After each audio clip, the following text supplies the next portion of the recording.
So curling is a 500-year-old sport, and there's a lot of traditions with a lot of etiquette rules. We're just going to do the basics today. Every game starts with handshake between the two teams. It always ends with handshake between the two teams. It's a self-policing sport, so you're calling all your own infractions. You call it right away so the other team is aware. Pull out rocks for the other team. It's a true gentleman's sport in that regard, and it's been around for so long that those rules apply for every club and around the entire nation. So curling is a pretty minimalistic sport when it comes to equipment. You really only need a couple of things. You need a clean pair of shoes. Some people have specialized curling shoes like myself. The club actually provides sliders and brooms, so that's something that comes with the club, and you can just grab as you need on a league night. Otherwise, just wear nice loose fitting clothes. It's 45 degrees in here, so it stays pretty warm, but for those of you that are cold, you might want to bundle up with a few extra layers. So when you do get out here to come curling, you typically have 4 people on a team. Those 4 people kind of rotate. Everyone takes 2 shots. One person shoots, 2 people are sweeping, 1 guy skipping, and then you rotate around. Your skip generally stays down to the end until his last 2 shots. Then he comes down, but you all take 2 shots when you're shooting, and then for the most part you all do the sweeping. So before the game starts, like I said earlier, we always start with a handshake, and then the thirds will decide who has hammer, and hammer is the last shot of the end, so it's a real advantage to get hammer. So the thirds will take a coin, flip it, see who wins. The winner typically chooses hammer so that they have that advantage in the first end to score that last point. So for the delivery, if you're right-handed, you're going to take your right foot, your non-slider foot, you're going to put in the left hack. If you're left-handed, it's just opposite. You're going to put it so that it's just barely not touching the ice, and you're going to squat down into a catcher position. You're going to hold on to the rock. You have your broom off to the side of you with the plastic side down. You're going to hold on to the rock with a loose but firm grip, and it's just a simple 3-step approach. Just 1 forward a little bit, 2 backing up, 3 forward. The trick that you can do before every shot, you want to actually wipe off the rock, get as much dirt and frost off of there. So if you flip it up, wipe it off with your hand, make sure there's no debris underneath, wipe it away, gently put it back down. Then I always like to step back out, and you can actually use your foot to help aim, depending on where your skip is, to aim in that right spot. And then you can, what we call stack the dishes, put your foot next to it, and drop your head straight down so that you're not off to the side or anything.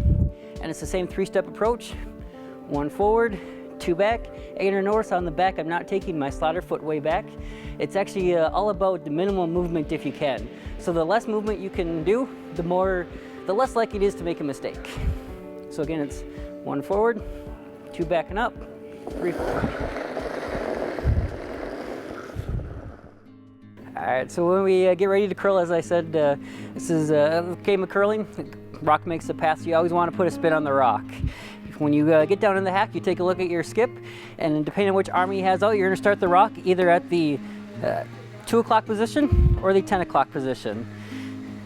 When you go to release, you're always going to hold at that position all the way through your delivery until you're ready to release, and then you always spin it to 12 o'clock. And it's that gentle 3 to 4 rotations the entire way down the ice. One of the most important pieces of curling is the sweeping. Sweeping does 2 things. It makes the rock go further, and it makes the rock go straighter. When you want to sweep, you actually want to make small little motions.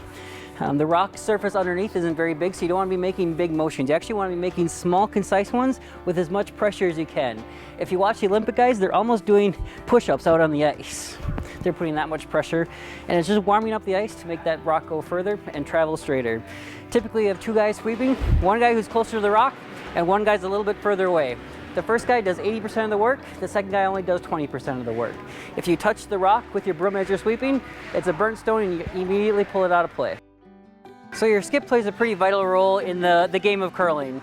He's kind of the on-ice captain, if you will. He's telling you what to do, telling people when to sweep, when to not sweep. So he's on the other far end of the ice, and he's usually putting his broom down to where he wants the rock to end up, and he's putting his broom up and to where to aim. And then he's also putting his arm out, which is telling you which way to spin the rock. So if I have this arm out, I want the rock to end up over here. If I have this arm out, I want the rock to end up over here. And then once the shot is thrown, then I kind of watch the line to see where it's going to end up and where it's going to go.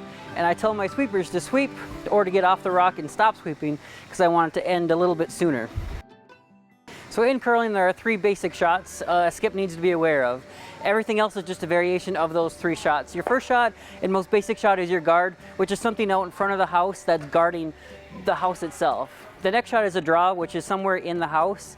And then your third shot is a takeout, which is a harder shot to take out either an opponent rock or bounce off a rock to get further into the button. So like I said, there's all variations, but it's 3 basic shots of curling. The faster the rock goes, the less it curls. So on our ice, if I want a guard, I'm going to actually give about 3 feet of ice for it to curl. 3 feet for a guard, and then I'm going to bring it in just a little bit for a draw, and I'm going to bring it to maybe about even a foot for a takeout, because it's coming at such a faster speed.